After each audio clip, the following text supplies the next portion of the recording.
सदियों से भी पुराना घास का मैदान मसाई से सेरेंगेटी के नाम से बुलाते हैं, मतलब कभी न खत्म होने वाला मैदान।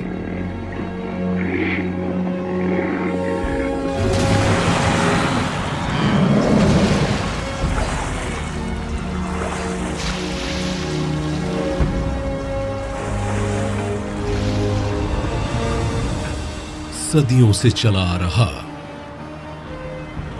विल्डरबीस्ट का ग्रेट माइग्रेशन, वही बचा जो पार कर पाया, और आज की नस्लें उन्हीं बचे हुए जानवरों की औलादें हैं। सेरेंगेटी में पहले प्यार से ज्यादा गहरा प्यार पनप सकता है। क्या दो प्यार करने वालों को मिलाने में किस्मत का हाथ होता है? बचपन के भोलेपन के वो दिन जिन्हें हम सिर्फ याद कर सकते हैं, वो खोए हुए दिन शायद फिर से हमें यहां मिल जाएं। एक पिता जिसे अपनी भावनाओं को दर्शाना नहीं आता, एक माँ जो जिम्मेदारियों से लदी होने के बावजूद अपने बच्चों के आगे कुछ नहीं देखती, मेरे भाई और बहनें जिन्हें मैं बहुत याद करता हूं। धरती पर सेरेंगेटी आखिरी जन्नत बची है, लेकिन ये अमूल्य धरोहर खतरों से घिरी है। गर्मी के मौसम में यहां के मैदानों में बाढ़ आ जाती है,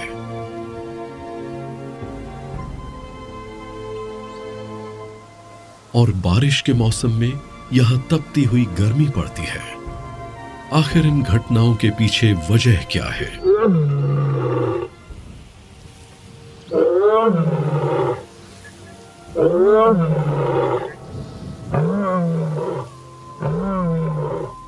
क्या सेरेंगेटी के जंगली जीव इस क्रूर बेरहम विनाशक के खिलाफ खड़े होंगे?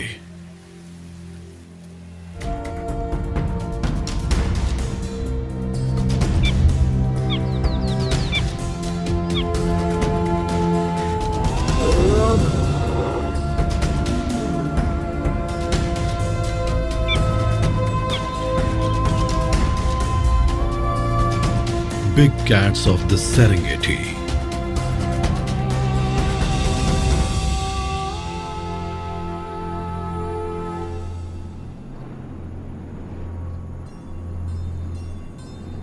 घास का मैदान खाली हो गया है। यहाँ की घास, पानी, हवा सभी कुछ बिल्कुल सूख गया है। यहाँ तक कि विल्डबीस्ट भी कब के यहाँ से चले गए। एक महीने पहले मां शेरनी काली ने पत्थरों के बीच एक दरार में 2 बच्चों को अकेले जन्म दिया। गर्मियों के सूखे मौसम में जन्म लेने वाले उपेपो और म्वावई आज पहली बार बाहर की दुनिया का नजारा देख रहे हैं। सूखे मौसम में सवाना बहुत खतरनाक जगह होती है। हाइनाज लगातार शावकों का शिकार करने की ताक में रहते हैं, और खाने की यहां भारी कमी है।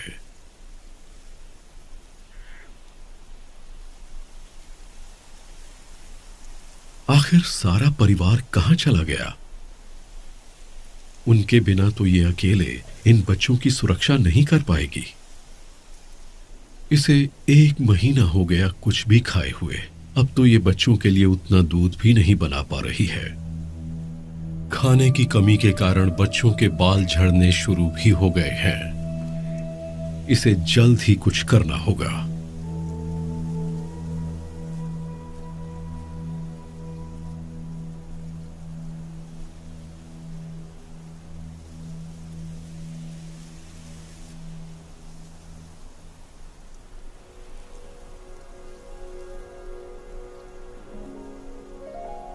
कुछ नर रिश्तेदार दिख रहे हैं।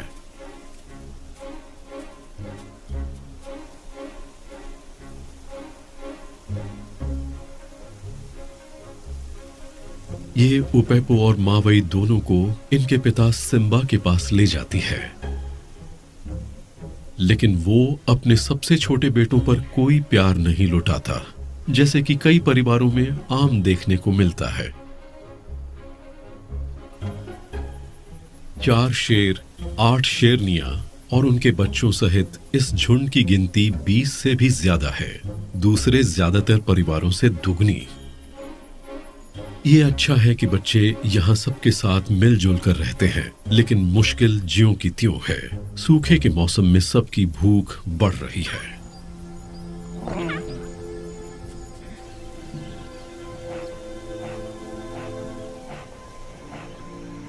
हर तरफ धूल के गुबार उठ रहे हैं। परिवार के सदस्य लंबे समय से भूखे रह रहकर थक गए हैं।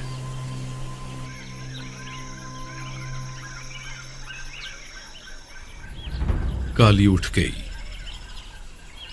इसे जरूर कुछ सुनाई दिया है। शेरों को हल्की आवाजें भी 2 किलोमीटर दूर से सुनाई दे जाती हैं। वॉर्टहॉग्स, ये इनका मनपसंद शिकार तो नहीं है, लेकिन इस सूखे के मौसम में इन्हें जो मिले उससे काम चलाना पड़ेगा। ये इतना तेज कैसे दौड़ लेते हैं? शिकार के सफल होने के लिए इन्हें शिकार के पास आने तक छुपे रहना चाहिए, लेकिन गर्मी के मौसम में सूखी घास में यह भी मुमकिन नहीं है। आज खाने को कुछ नहीं है, तो इन्हें अपनी भूख पानी पीकर ही मिटानी पड़ेगी।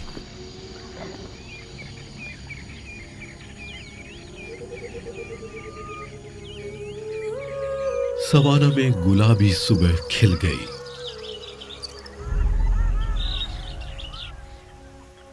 उपेपो और मावई सबसे पहले उठ गए।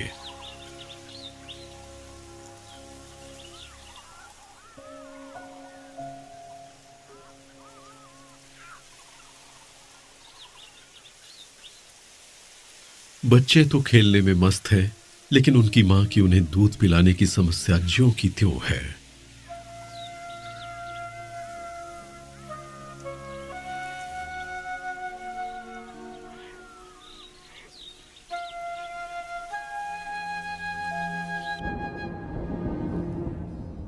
मौसम अजीब तरह से बदल रहा है।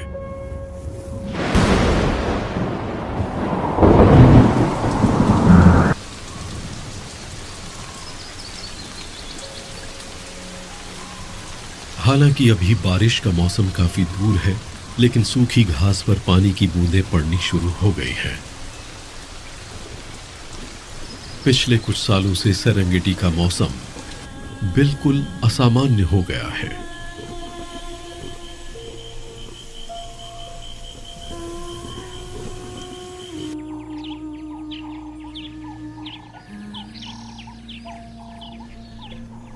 सुबह सुबह का समय, शेरों को एक मरा हुआ हिप्पो मिल गया है। भूख के आगे नाम, इज्जत, नियम, कानून कुछ मायने नहीं रखता। लेकिन काली ने उसे मुंह नहीं लगाया। उसे चिंता है कि सड़ता हुआ पुराना मांस खाने से कहीं उसका दूध खराब ना हो जाए।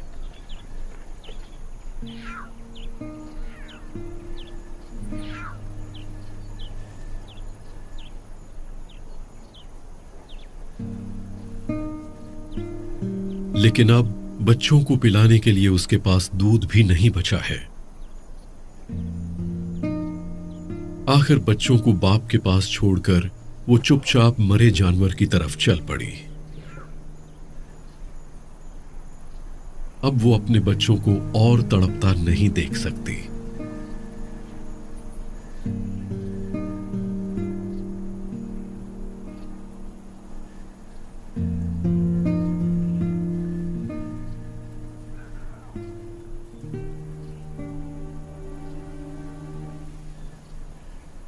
मावई और उपेपो की निगरानी उनके बड़े भाई कर रहे हैं।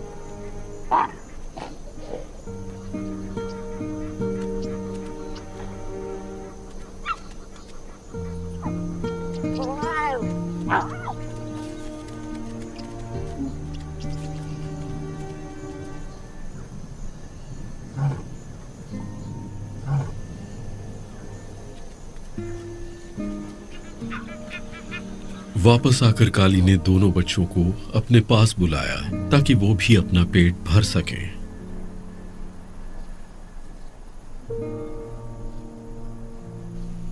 उसे ये चिंता थी कि सड़ा हुआ मीट खाने से उसका दूध खराब हो गया है और वो लगातार बच्चों पर नजर रखती है कि कहीं वो बीमार न हो जाए। लेकिन दोनों बच्चे देखने में बिल्कुल ठीक लग रहे हैं।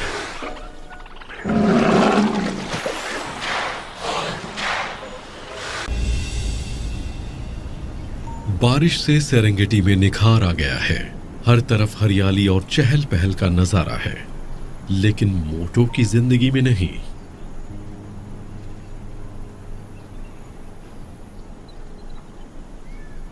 नर चीता अकेले ही रहते हैं।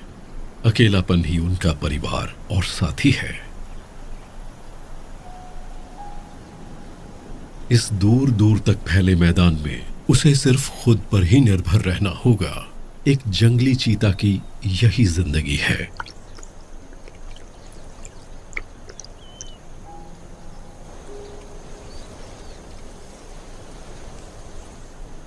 एक पत्थर का टीला ही मोटो का घर है।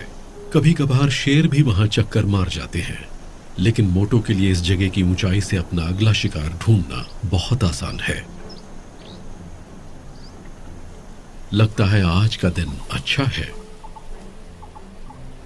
अचानक मोटो उठकर नीचे उतरा और घास की तरफ चल पड़ा।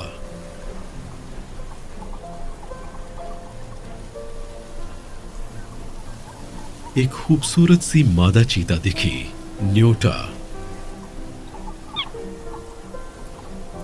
न्योटा इस अजनबी से बहुत इम्प्रेस्ड नहीं है, लेकिन मोटो को तो पहली नजर में ही प्यार हो गया।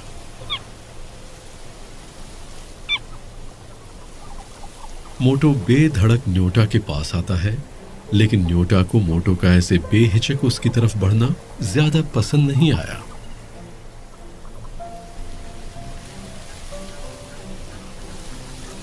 वो उससे नजर नहीं हटा पा रहा।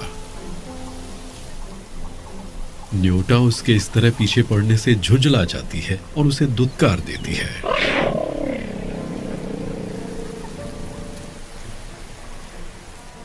न्योटा मोटो में कोई दिलचस्पी नहीं दिखाती तो उसे बहुत निराशा होती है, लेकिन उसे न्योटा बहुत पसंद आ गई है और वो उम्मीद छोड़ने को तैयार नहीं है। वो अपने टीले के पास जाकर वहीं से न्योटा को निहारता है, पर बैठे बैठे उसे नींद आ गई।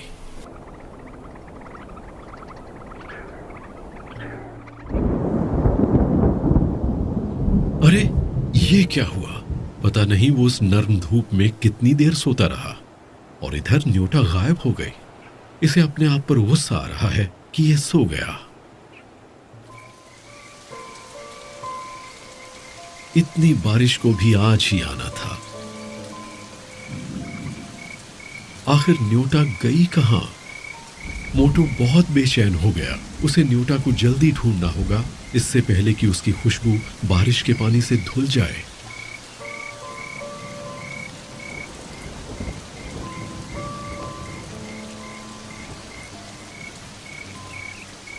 खुशकिस्मती से वो ज्यादा दूर नहीं गई थी।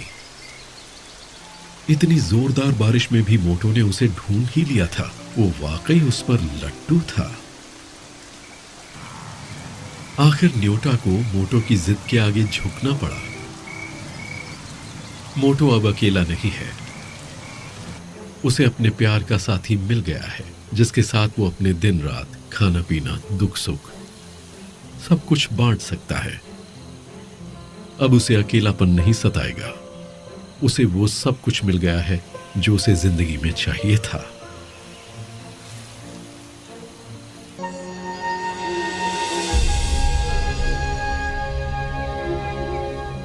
क्या दो प्यार करने वालों को मिलाने में किस्मत का हाथ होता है?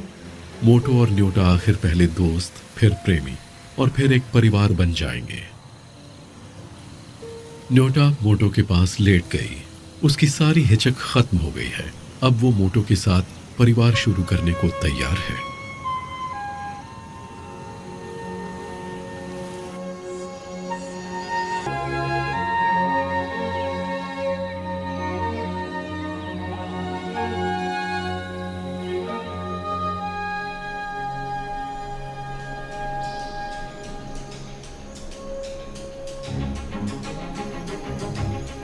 हर तरफ प्यार पनप रहा है। बारिश के खुशगवार मौसम में न्योटा और मोटो भी एक दूसरे के साथ बहुत खुश दिखाई दे रहे हैं।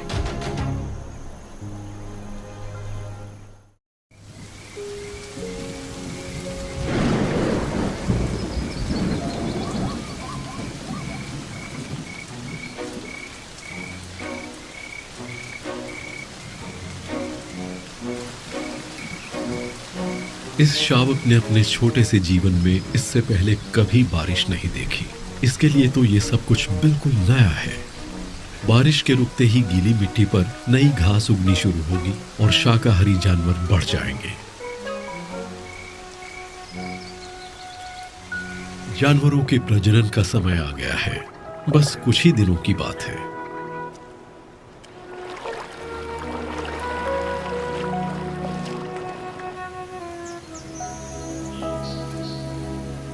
आज सुबह सुबह न्योटा कहीं गायब हो गई है।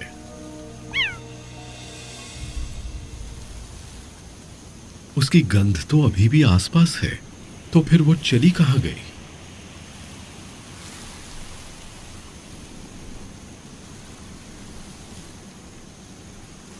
मोटो उसे ढूंढता रहा। अब तो उसकी गंध भी नहीं मिल रही। वो कहीं रास्ता तो नहीं भूल गई?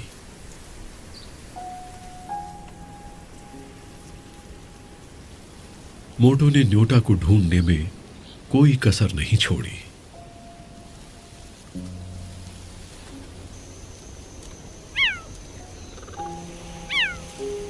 आखिर न्योटा क्यों चली गई? क्या उसके जाने के पीछे कोई खास वजह थी? मोटो की घबराहट और बढ़ गई।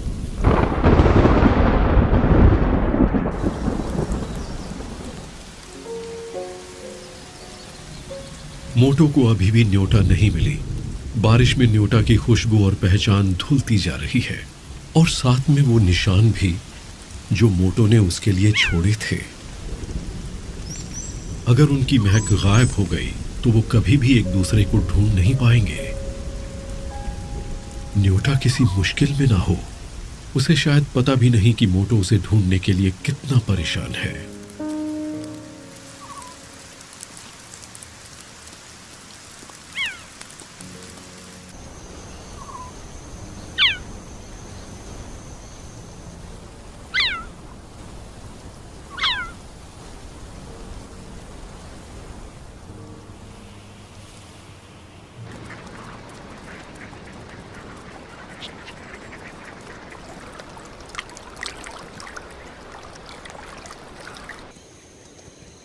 बारिश के बाद अकेशिया का जंगल नए जीवन से तरोताजा हो गया।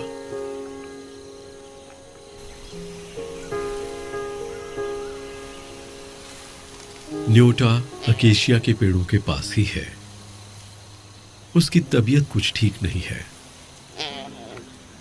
वो मोटो के शावकों की मां बनने वाली है।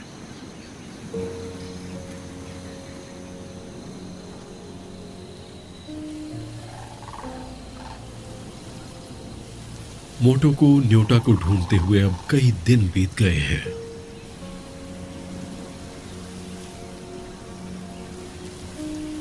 एक चीता जो बड़ी जंगली बिल्लियों की जाति में सबसे खूबसूरत होता है, वो हर रोज 40 किलोमीटर तक चलता है।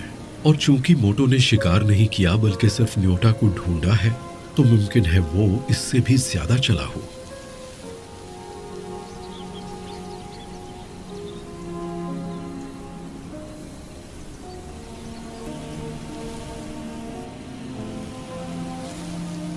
न्योटा का कोई सुराग नहीं मिला और सवाना के फैलाव का कोई अंत नहीं है।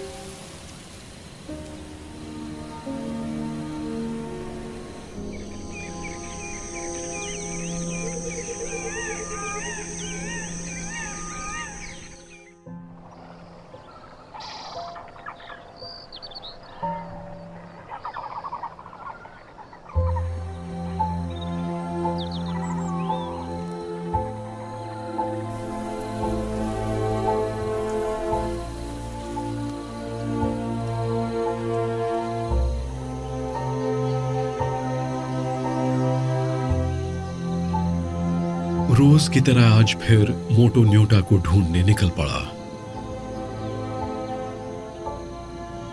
शायद चट्टान की चोटी पर जाने से वो दूर से दिख जाए। क्या वाकई वही तो नहीं?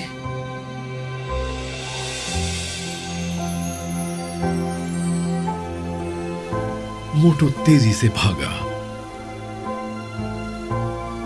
उसकी खुशी का कोई ठिकाना नहीं है।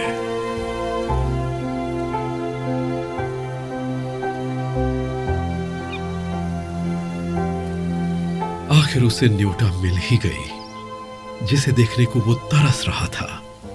लेकिन न्योटा के जीवन में अब उसकी कोई जगह नहीं है।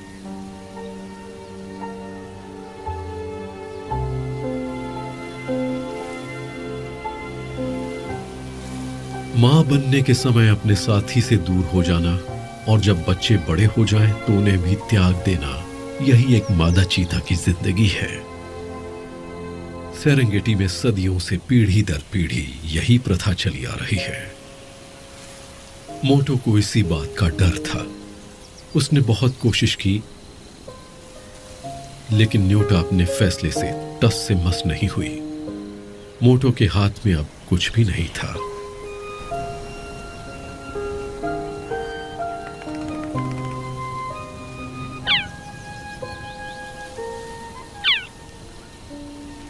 आखिर मोटो ने वहां से जाने का फैसला किया।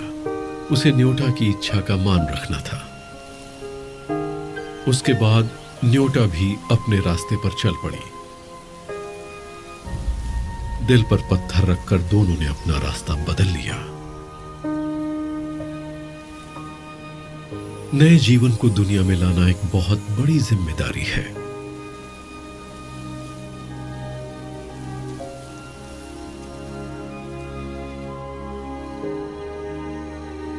मोटो जाकर टीले पर सबसे ऊंची जगह पर बैठ गया और उसे देर तक जाते हुए देखता रहा। न्योटा ने आखिरी बार उसे पलट कर देखा। अलविदा मोटो। धीरे धीरे उसकी तस्वीर धूमिल होती चली गई और वो उसकी आंखों से ओझल हो गई। आखिरकार विल्डेबीस्ट वापस लौट आए। इतने महीने गायब रहने के बाद करोड़ों की तादाद में विल्डेबीस्ट नदी के उत्तरी भाग से वापस आ गए हैं। इस अंतहीन मैदानी लैंडस्केप में अब नई जिंदगियां शुरू हो गई। एक नवजात विल्डेबीस्ट को जन्म के पहले 5 मिनटों में चलना सीखना होता है, क्योंकि ये छोटे और नाजुक बच्चे जानवरों के लिए आसान शिकार होते हैं।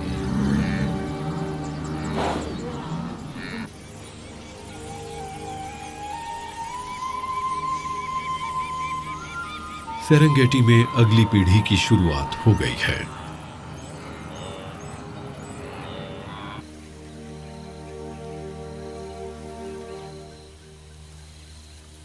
उधर न्योटा ने भी बच्चों को जन्म दिया है, उसके और मोटो के शावक।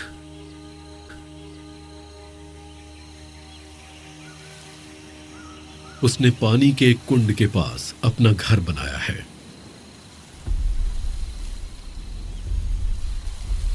लेकिन उसके पास में ही हाइना की एक गुफा भी है।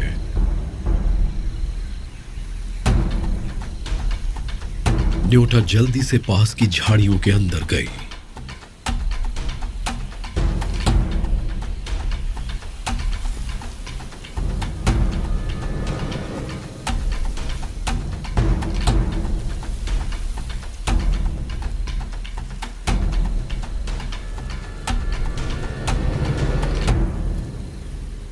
न्योटा ने बच्चों को हाइना की नजरों से छुपा दिया।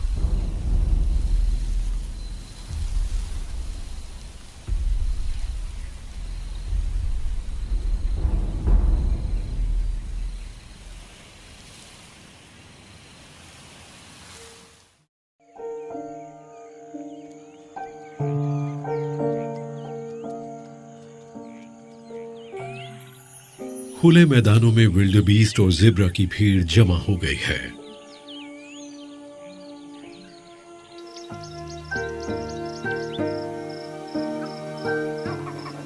सुबह सुबह काली शिकार के लिए तैयार हो रही है।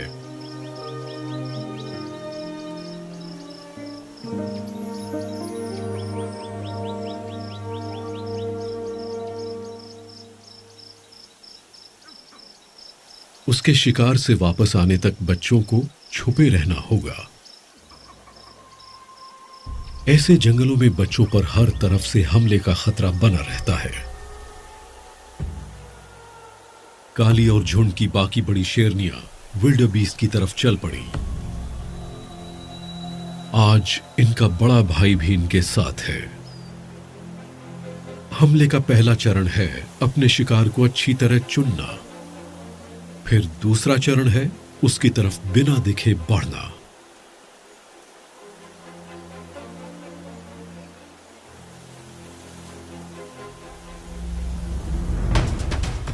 और तीसरा चरण उनका एक ही मौका होता है। यहां गलती की कोई गुंजाइश नहीं।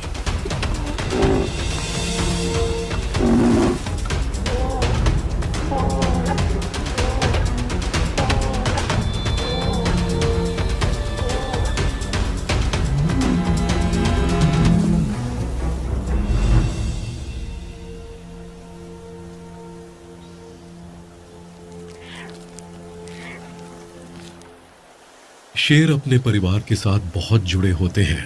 वो उन सब के साथ खाना बांट कर खाते हैं, चाहे उन्होंने शिकार में हिस्सा लिया हो या नहीं।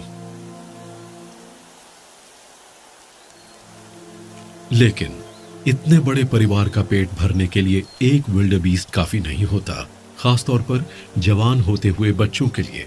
उन्हें तो इस उम्र में जितना भी खाने को मिले उनके लिए कम पड़ता है। वो ये मुश्किल से मिला खाना गिद्धों के हाथ नहीं पड़ने दे सकते। लिहाजा एक भाई ने उनका पीछा करके उनसे अपना हिस्सा वापस छीन लिया।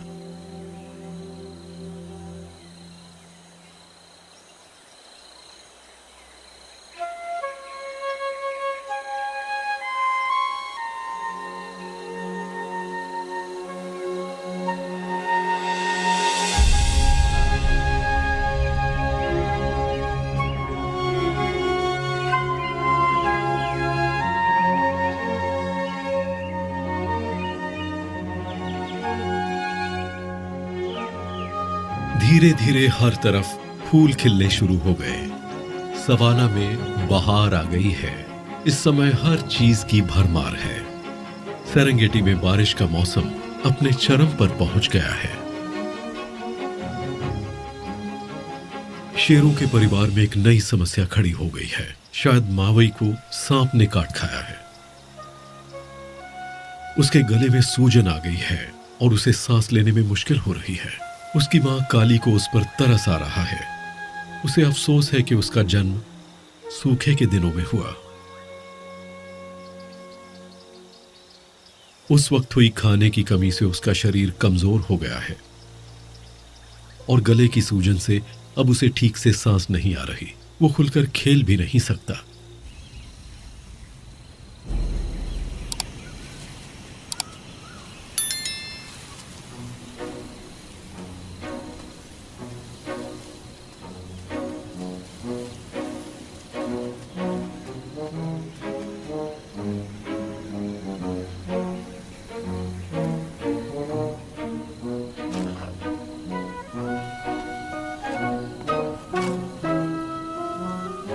न्योटा पहले से काफी कमजोर हो गई है। 4 बच्चों का ख्याल रखने और उनका पेट भरने के चक्कर में वो खुद अच्छी तरह खा नहीं पाती। और अब तो इस सूखी बंजर जगह पर किसी की परछाई तक नहीं दिखती। वो अपने बच्चों को झाड़ियों में छुपाकर आगे बढ़ी। लगता है उसे कोई शिकार दिख गया। वो तेजी से आगे बढ़ी, लेकिन आखिर उस खरगोश के लिए भी ये जीने मरने का सवाल था। चीता दुनिया का सबसे तेज जानवर है, लेकिन वो भी उस स्पीड पर लगातार 5 मिनट से ऊपर नहीं रह सकता। तो उसका शिकार उन्हीं 5 मिनटों में पकड़ा जा सकता है।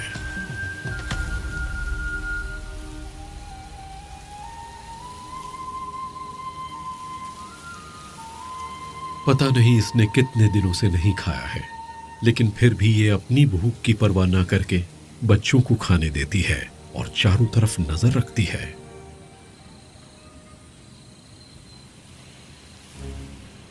अचानक उसे कुछ दिख जाता है। वो बच्चों को पीछे छोड़कर वहां से तेजी से भाग निकलती है।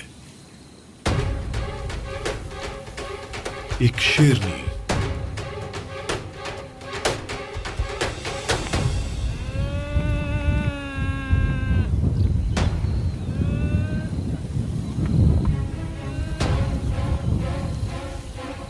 ये दोनों एक ही तरह के जानवर का शिकार करते हैं, इसलिए अगर उसके बच्चों का पता चल गया तो वो तुरंत मारे जाएंगे।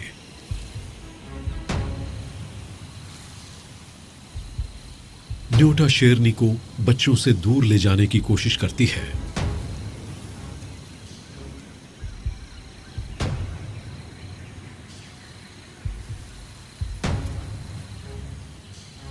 खुशकिस्मती से शेरनी पलट गई। उसने न्योटा के बच्चों को नहीं देखा।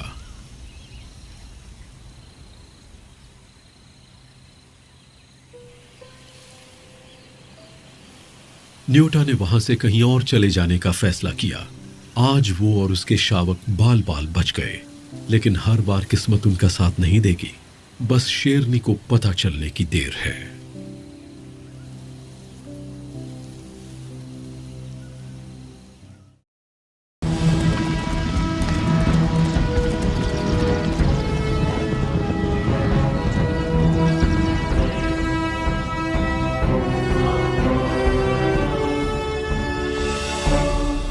उपेपो के परिवार ने तय किया है कि वो विल्डरबीस्ट के पीछे न जाकर भैंसों के झुंड का पीछा करेंगे। ये सफर आसान नहीं है, थकान भरा है। किसी किसी दिन तो करीब 10 किलोमीटर तक चलना पड़ेगा।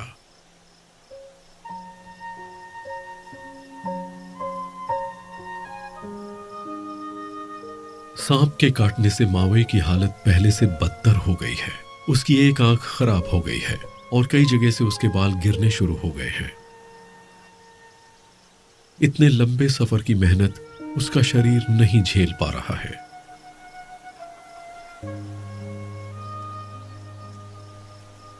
लेकिन परिवार के दूसरे सदस्यों की जिंदगी के आगे उसकी तकलीफ के बारे में नहीं सोचा जा सकता। उन्हें बढ़ते रहना होगा। मावई धीरे धीरे पीछे छूटता जा रहा है। अगर वो परिवार के साथ नहीं रहा तो भूखा रह जाएगा। काली पीछे पलट कर देखती है, लेकिन उसे मावे कहीं नहीं दिखता। देखकर बहुत दुख होता है, लेकिन कुछ किया नहीं जा सकता। बाकी के परिवार की खातिर उन्हें चलते रहना होगा। मावे आखिर वहीं जमीन पर बैठ गया। परिवार की सुरक्षा और मां की गोद का आराम आखिर उससे दूर होता चला गया।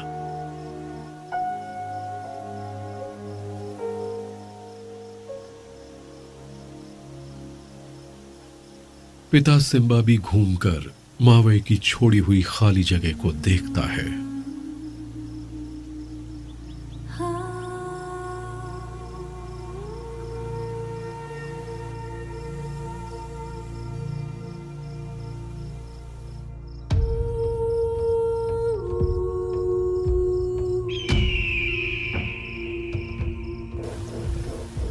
मावे के छूट जाने के बाद अब पिता सिम्बा की चाल भी धीरे धीरे ढीली हो गई है।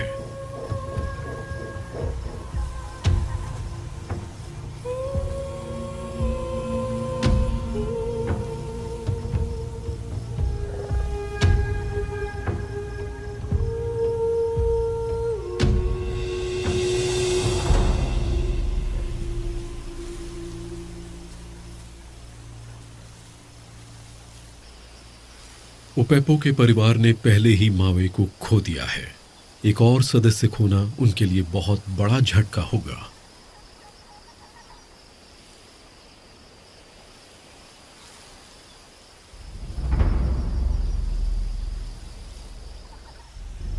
एक हफ्ते बाद इन्हें भैंसों का झुंड मिल गया है। 1 टन से भी ज्यादा भारी इन भैंसों का शिकार बहुत ही मुश्किल होता है, लेकिन शेरों के पास इन्हें पकड़ने के अलावा और कोई रास्ता भी नहीं है। एक भैंसे को मारने के लिए सिर्फ शेरनियों की ताकत काफी नहीं होगी, इसलिए आज झुंड के जवान बच्चे बहुत बड़ी भूमिका निभाएंगे।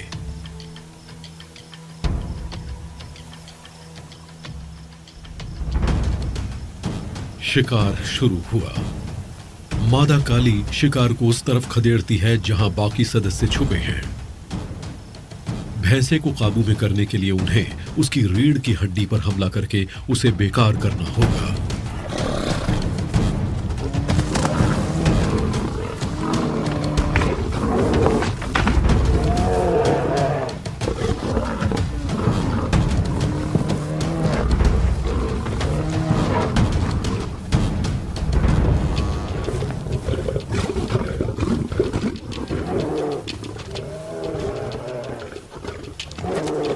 आधे घंटे की जद्दोजहद के बाद आखिर भैंसा गिर पड़ा। जहां शिकार छोड़ देने का मतलब मौत है और सिर्फ ताकतवर ही जिंदा रह सकते हैं, वहां हमदर्दी के लिए कोई जगह नहीं है।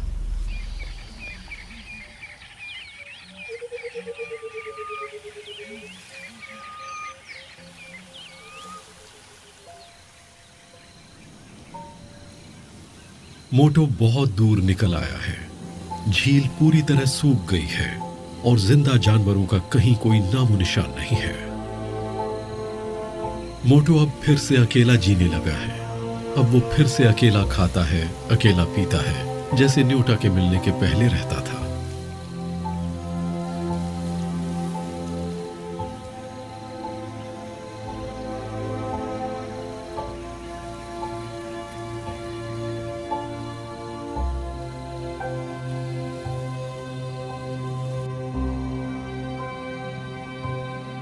उसे न्यूटा से मिले हुए 6 महीने बीत गए हैं और उसे तो पता भी नहीं है कि उसके 4 बच्चे हैं। जब न्यूटा प्रेग्नेंट हुई, तब उसने स्वीकार किया कि छोड़कर जाना ही उसकी नियति है। उसकी बात मानकर वो दूर निकल गया था, लेकिन आज भी मोटो को न्यूटा की याद आती है। इसे आज भी उम्मीद है कि एक दिन किस्मत इन दोनों को दोबारा मिलाएगी। वो आज भी न्यूटा को आवाजें देता है।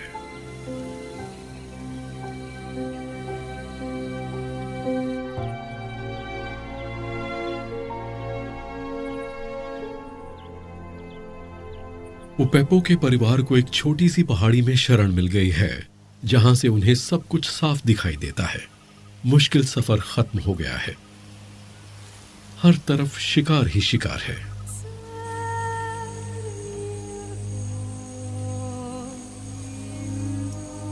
पिछले कई सालों से सेरेंगेटी का मौसम धीरे धीरे गर्म होता जा रहा है। यहां तक कि सवाना के राजा शेर भी इस गर्मी को झेल नहीं पा रहे हैं। जैसे जैसे तापमान बढ़ता है, शेर जल्दी थकना शुरू हो जाते हैं। काली एक गड्ढा खोदकर गर्मी से बचने के लिए उसमें अपना सिर डाल देती है। हालांकि शेर बहुत सफाई पसंद होते हैं, लेकिन इतनी गर्मी में इसके अलावा इनके पास कोई और चारा नहीं है। वैसे तो बारिश के मौसम में रोज बारिश होनी चाहिए, लेकिन यहां 1 हफ्ते से बारिश नहीं हुई है।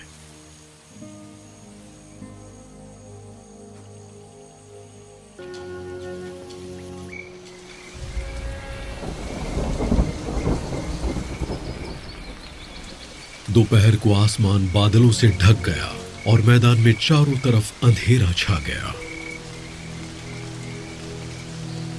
ये अचानक बारिश हो जाना सामान्य नहीं लग रहा।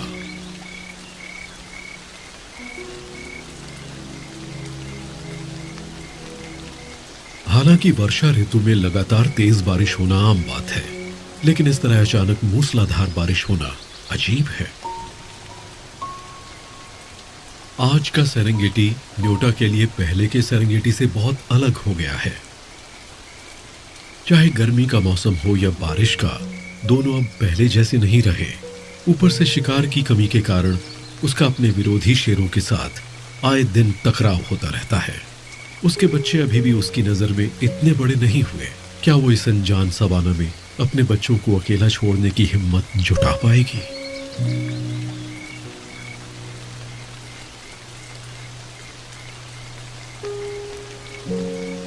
गर्मी से राहत तो मिल गई, लेकिन ये बेमौसमी बारिश बंद होने का नाम ही नहीं ले रही।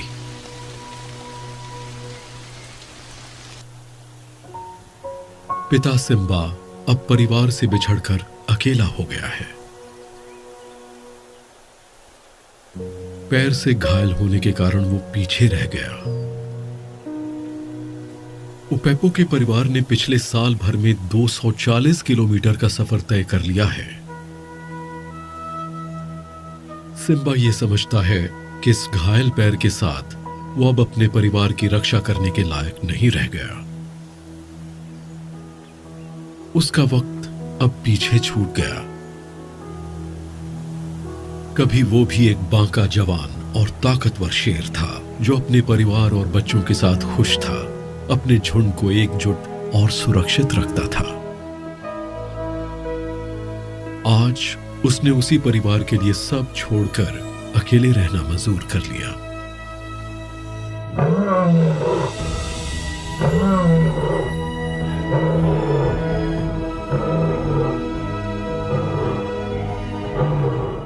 सिम्बा का आखिरी अलविदा सवाना में दूर तक गूंज गया।